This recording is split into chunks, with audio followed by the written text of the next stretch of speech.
I know you've been Mm-hmm. experimenting um, um, with fasting as well. Like we Mm-hmm. had this story republished on our website actually, talking about your 55-day fast.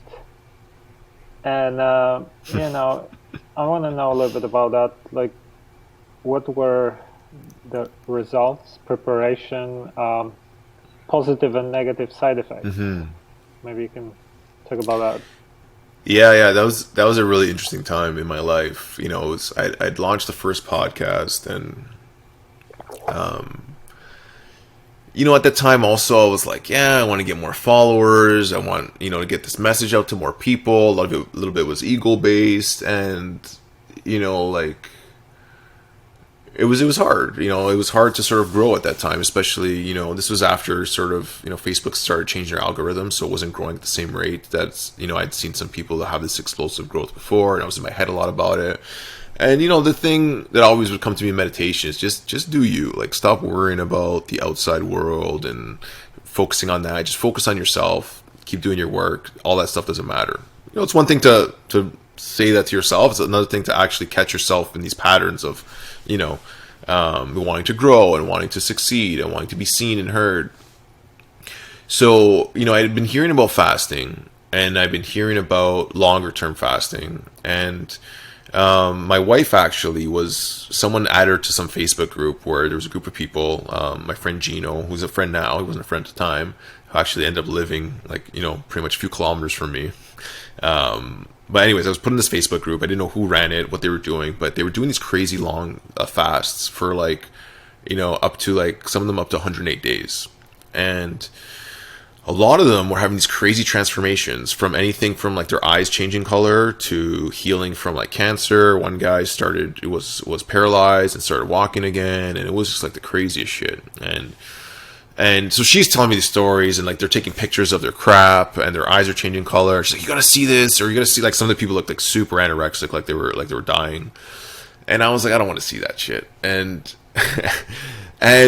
one day she just like, I just looked, and again, like, there's certain things that happen to me where my attention and curiosity just really like starts like going off, like the alarm signals are going off, and I started like just feeling this pull to like, hey, there's something here for you. So I looked into it. I looked up their protocol and what they were doing, and I ended up reaching out to the guy who founded it, who started it, based on his own healing journey. And ends up he lives down the street, like literally, he's from the same place where I grew up. So I'm going to meet up with him, and he starts telling me about like what he was doing. And I've always been an extremist, so I said, I can give this a shot.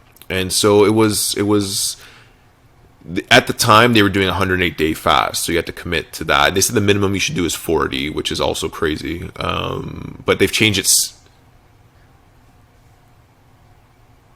Yeah, I'll tell you what the protocol was. So nowadays they've changed it. You can start with a hybrid and work your way up. But basically, so it was intermittent grape juice fasting, which meant you would drink grape juice, which has a very cleansing effect to it just by itself. If you just want to drink like Concord purple grape juice for 3 days, it'll clean out your whole system. So you would intermittent drink the juice. So in a 6 or 8 hour window, you drink just juice, and then outside that was dry fasting. And every few weeks you'd do an extended dry fast. So you start with 24 hours dry fast. So dry fast is no food or no water. And there's some interesting sort of research that's coming out and saying how dry fasting, it's kind of intense. I wouldn't really recommend anyone to start with dry fasting. But they're saying like, a week dry fast, you can get the benefits of like a 1 week water fast is almost like 1 or 2 days of dry fasting. It's like amplifies the effects, and the effects it has on like stem cell regeneration. And one of the original things when I was starting down this path, I remembered when I was reading like all the philosophic text, all of these great sages, they did these long-term fasts and had these crazy connection and downloads. So it was like, okay, that was the main sort of lure for me. I want to see what happens to my mind and the way I think and feel. So yeah, so you drink the grape juice, and they had like psyllium husk. You take it with some grape juice, which was like 0 calories, but it was like just a fiber to help you continue going to the bathroom. And a few tinctures that were helping the detox process. So just some tinctures you'd add into like the tea once a day. It was like a kidney filtering tea. But that was it. And that went on, for me, it was about 60 days. and the longest I had done a dry fast for was 5 days. So I did 5 days with no food or water. And as the fast went on, I was losing a lot of weight. So I went from about 190 to the end of it, I was about like around 140 pounds. And I hadn't been 140 pounds since I was probably like grade 9, the ninth grade, so like 13, 14 years old. It was interesting though, because when I looked at myself in the mirror, although I was super skinny, I didn't feel like I looked that way. It was only looking back, I was like, holy shit, like I looked like I was like dying. And my family, my wife was like, the reason I stopped, because I'm really hard-headed. Once I start something, I usually like finish it. She was like, you have to stop. You look, you're gonna die. Everyone thinks you're sick and you're dying of cancer or something like that. Like, you have to stop. And so I stopped, and it was pretty crazy because, you know, the first week was challenging. But the actual physical cravings sort of subside after about 5 to 7 days. So you don't really crave food as much anymore. You just get into this like state. Your senses are heightened like crazy. I could smell like what people were cooking down the street for dinner. And that's sort of a natural sort of like technique. If you were a hunter-gatherer and you were hungry, it improves your eyesight. It makes you sort of think clearly. Your senses are heightened so you can find food. And my ability to do work was crazy. And not everyone has the same experience as I did, but I was super focused, super clear. Like, decision making was no problem. My intuition was like, I could easily sort of look into things if I had an issue and what the answer was. 100%. But I was drinking grape juice, so like theoretically, like I would break in ketosis. But because I wasn't really adding any food, maybe I was just easily switching back into it as soon as, like, you know, I think they say you have to go like 2 or 3 days without any sugar to enter ketosis. But I just felt super sharp, like super sharp, super clear, so much energy. I was sleeping maybe like 5 hours a night, waking up fully ready to go. I could work 10, 12 hours a day, whether it's on the computer, no matter. And I had all this energy. It was like, even after like 40 days, I was still playing squash. I'd feel lightheaded at times when I was just overdoing it, but like I had the energy to do it, and I was like, okay, I'm gonna keep pushing it. I was doing saunas, I was doing like sweat lodge ceremonies, and like all the recommendations say like don't do any of this stuff when you're fasting. But I was listening to my body. I was super in tune. I was just like, okay, like I'll give this a shot and see what happens. Yeah, and I was able to meditate at a different level. It was just interesting. Like everything started to change, and I was organizing like closets in my house, and like my computer, I cleared out all the files. Like, just my environment had to be super clear and clean, where before I felt like I had all this baggage. I wanted to become more of a minimalist. I got rid of a lot of like extra junk that I had lying around. So it was like this really amazing like internal cleanse and external. And going back to sort of, again, like what I was talking about at the beginning, I ended up writing this article about my experience. And I just wrote it without any intention of, just wanted to share, and just being authentic and sharing what I went through. And I shared that on that website I was working with at the time, and within 2 days I had like 4,000 new friend requests, and the article went super viral all over the internet. And I had, now all these people wanted to like listen to the podcast. It was like this crazy thing where it's like, just be yourself and do you, and don't worry about, like, just be as authentic as you can. People who need to reach you well. And so now I met all these new friends from all over the world who are interested in fasting, want to hear about this story, and it was this incredible experience. And a week later, I broke my fast, ate a papaya. It was like the craziest experience. Like, after you fast for a while, the experience of eating food is so different. First of all, you're so much more grateful to have food. The texture, the taste, the smell, like you actually like really pay attention to each bite as it goes down. It was a wild experience. And now I just do a lot more intermittent fasting. I'll do like some, like every quarter, I'll do like a 2 or 3 day dry fast. I don't see the value in pushing myself that far ever again, but like my blood sugar level is like super stable. I got like a continuous glucose monitor. Like a lot of people in the biohacking would just test their glucose levels. So they have these 14-day monitors, and you eat just normally and see what spikes. And I couldn't even get it to spike. I was trying to like drink like maple syrup or like eating like shitty food to try and see how it would affect me. But I think the long-term fast plus all these other fasts really allowed my blood sugar levels to be like amazingly solid and not fluctuate.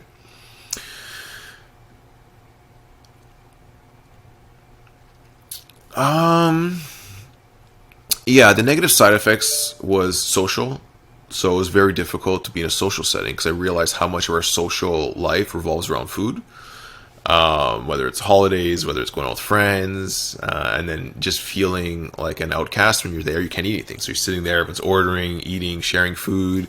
and you're just sitting there, not eating, having a little bit of grape juice. So that was one. Again, like a lot of people have told me as I was going into it that there's like this crazy detox symptoms and you're gonna feel like shit. I never felt any of that, luckily. And just like losing all the weight, you just look really skinny. Towards the end, obviously wasn't as strong as I was before, but my body felt great. I never felt like that. Like I guess I had like very very low inflammation. I went to get a blood test, probably about the 50-day mark, because my wife was like, just go to the doctor and just do some blood work at least, see what's going on. And all the markers were 100% healthy. It was like super like perfect on everything, except the only thing they said is they found a little bit of ketones in my urine, which I figured would be the case because I was probably in and out of ketosis most of that 50 days.